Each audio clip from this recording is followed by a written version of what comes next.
नमस्कार, स्वागत है आप सभी का सीएनबीसी आवाज पर। आप देख रहे हैं खिलाड़ी नंबर 1। और आज भारतीय बाजारों में बिकवाली का माहौल बनता हुआ दिखाई दे रहा है। निफ्टी कोशिश कर रहा है फिर से पॉजिटिव टेरिटरी में आने की, लेकिन याद रखिएगा कल हम 20,000 की ऊंचाई पर पहुंचे थे और उसके बाद आज 20,110 तक की ऊंचाई भी छुई, लेकिन ऊपरी लेवल से कुछ मुनाफा वसूली आती हुई दिखाई दे रही है।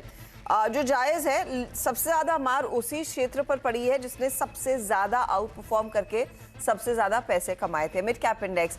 हालांकि ध्यान रहे कि आज हम इंट्राडे में 1000 पॉइंट से ज़्यादा टूटे हैं और वहां से करीब 300 अंकों की रिकवरी ज़रूर देखने को मिली है, लेकिन यहीं पर बिकवाली का जोर है और इसीलिए एडवांस डिक्लाइन रेशियो जो आप ध्यान रहे सुबह में 1:10 था, यानी कि एक बढ़ने वाला शेयर गिरने वालों की संख्या करीब 10 के आसपास थी और उसके बाद ये दायरा थोड़ा सा कम होने की कोशिश हुई है, लेकिन अभी भी गैप अच्छा खासा मेंटेन्ड है। तो 1:10 नहीं है, 1:6 के दायरे में इस समय गेन्स वर्सेस डिक्लाइंस देख रहे हैं। प्रेशर अभी भी कायम है। डिफेंस कंपनियां, रेलवे कंपनियां, जहां पर सबसे ज्यादा तेजी देखने को मिली थी, वहीं पर सबसे पहले वो दबाव बनता हुआ सबसे ज्यादा मुनाफा वसूली बनती दिखाई दी है। आज के लिए एक दो काउंटर्स ही हैं जो अपने ग्राउंड पर खड़े हैं। फैक्ट निफ्टी के कंट्रीब्यूटर्स आपकी स्क्रीन पर आ जाएंगे। तो एल&टी जैसे काउंटर्स, कुछ डिफेंसिव कंपनियां, डॉक्टर रेड्डीज, डीवी, सन फार्मा में खरीदारी हो रही है और साथ ही आज हम देख रहे हैं आईसीआईसीआई बैंक जैसे स्टॉक्स है जहां पर तेजी की पोजीशंस। रिलायंस इंडस्ट्रीज में मुनाफा वसूली, एचयूएल में मुनाफा वसूली और अदानी ग्रुप शेयरों में भी कुछ मुनाफा वसूली का दबाव बनता हुआ दिखाई दे रहा है।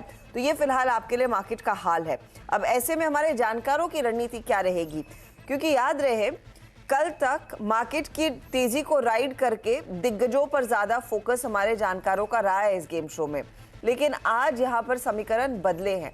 अब कल 3:30 बजे के रिटर्न्स है, ये स्वाति ½ % के रिटर्न्स पर थी, -0.09% के रिटर्न्स अमित के थे और रूपक 0.19% के नेगेटिव रिटर्न्स पर थे। अब आज की तस्वीर को पहले कैसे पढ़ा जाए, रूपक आपकी क्या स्ट्रैटेजी रहेगी? क्या अब ये मार्केट बन गया? और कई सारे जानकार कह रहे हैं कि छोटे मझौले से हटकर अब दिग्गजों में वापसी होती हुई दिखाई देगी और क्या शायद वो फंड फ्लो उसी तरफ बहेगा। आपकी अप्रोच कैसी रहेगी?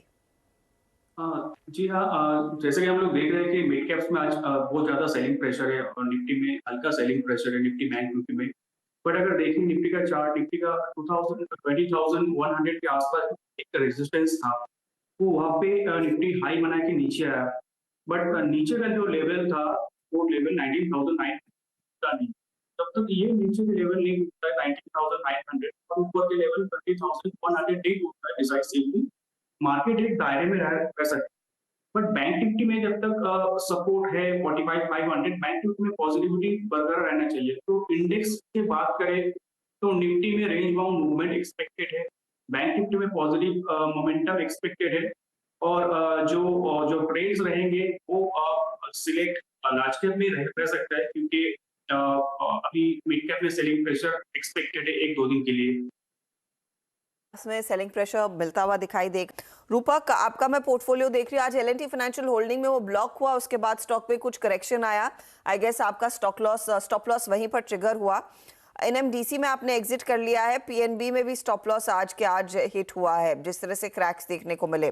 तो आज क्लियरली बाजार में कई सारे निवेशकों के स्टॉप लॉसेस ट्रिगर हुए हैं और हमारे जानकारों के पोर्टफोलियो में भी वो स्टॉप लॉसेस ट्रिगर हुए हैं, क्योंकि मार्केट ने अचानक टर्न दिखाया नीचे की तरफ।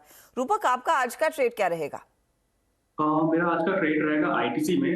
शॉप ने कंसोलिडेशन ब्रेकआउट दिया डेली चार्ट में, मोमेंटम इंडिकेटर पे इंडिकेट कर कि मोमेंटम इसमें पॉजिटिव रहना चाहिए। तो मेरे हिसाब से शॉर्ट टर्म में 477 तक जाना चाहिए स्टॉक और नीचे एक स्टॉप लॉस मेंटेन करना होगा 443 में। 443 में आप कह रहे हैं कि स्टॉप लॉस मेंटेन करना है आईटीसी, और यहाँ पर 450 के ऊपर के लेवल्स देखने को मिल रहे हैं। 477 के लिए एक अपॉर्चुनिटी रूपक ने पिक की है, तेजी वाला ये ट्रेड। इस बीच खिलाड़ी नंबर 1 का हाल क्या है हमारे जानकारों के रिटर्न्स का, वो आपकी स्क्रीन पर लेकर आएंगे। स्वाति और रूपक ने एक एक जगह खाली रखी है, कोई नया ट्रेड इनकी तरफ से नहीं आ रहा है। तो स्वाति के पोर्टफोलियो पर नजर डालें। निप्पॉन इंडिया ये कैरी करिए, 440 का टारगेट है, 320 का स्टॉप लॉस। सन फार्मा नया जोड़ा है 1210 के टारगेट के लिए और 1120 इनका स्टॉप लॉस है। अब आते हैं इनके रिटर्न पर, तो निपॉन थोड़ा सा ड्रैग कर रहा है, 0.39% नीचे, 0.19% की गिरावट सन फार्मा बनती दिखाई दे रही है। अगला पोर्टफोलियो आपकी स्क्रीन पर आ जाएगा फिर अब अमित का, और अमित ने विप्रो मारुति को कैरी किया है, आईसीआईसीआई बैंक नया जोड़ा। तो ICICI bank 1040 target, 960 stop loss, Maruti 11,000 के लिए कैरी कर रहे हैं और 455 के टारगेट के लिए विप्रो में भी तेजी का ट्रेड इनका बना हुआ है। रिटर्न्स देखिए, 0.18% का थोड़ा सा ड्रैग विप्रो में, मारुति भी 0.17% नीचे है, लेकिन 0.16% का योगदान आईसीआईसीआई बैंक में बनता हुआ दिखाई दे रहा है। अब आते हैं रूपक के पोर्टफोलियो पर, इन्होंने एक ही ट्रेड जोड़ा है, आईटीसी एक जगह खाली है, 477 का टारगेट और 443 का स्टॉप लॉस। इधर रिटर्न्स अब आपकी स्क्रीन पर आ रहे हैं, जहां पर 0.33% की कमाई आईटीसी करके दे रहा है। मुनाफे का मीटर क्या कह रहा है तीनों के लिए, ये आपकी स्क्रीन पर आ जाएगा। देखिए, कल और आज में मार्केट का मूड माहौल पूरी तरह से बदल गया है, तो कई स्टॉप लॉसेस ट्रिगर होने के बाद ये ताज़ा तस्वीर आपके लिए रिटर्न्स की। हमारे जानकार ऑफ कोर्स अपने पोर्टफोलियो को अपडेट करते रहेंगे, कोई भी बदलाव होगा, कोई भी नया ट्रेड आएगा, उसकी जानकारी हम अपने चैनल पर ऑफ कोर्स 1 बजे में मिड कैप मंत्र में लेकर आएंगे और सोशल मीडिया हैंडल्स पर भी जैसे ही वो नया ट्रेड आता है वो आपके साथ शेयर भी होगा। ऑल द बेस्ट आप तीनों को। अब ये थोड़ा सा हफ्ता पेचीदा होता दिखाई दे रहा है, बट यू नेवर नो, जितनी तेजी से मिड कैप्स गिरे हैं उतनी तेजी से रिकवरी आए तो सोने पर सुहागा होगा। लेंगे एक ब्रेक के बाद पूरा ध्यान कमोडिटी मार्केट के एक्शन पर।